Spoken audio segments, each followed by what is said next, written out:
கடலூர் மேற்கு மாவட்டம் திட்டக்குடி தொகுதியிலிருந்து வராங்க. நான் மாவட்ட தொண்டரணி பொருளாளருங்க. தலைவர் ஒரு 44 நிமிஷம் பேசினாரு.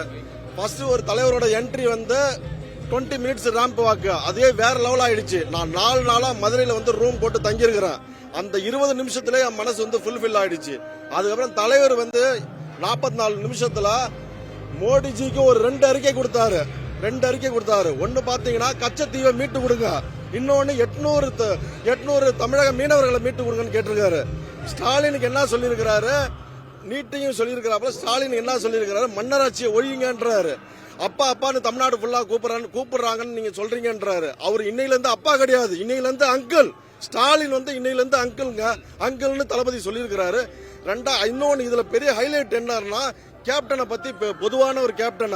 எம்ஜிஆர் கூட தலைவர் பழகுறான வாய்ப்பு கிடைக்கல எம்ஜிஆர் கூட.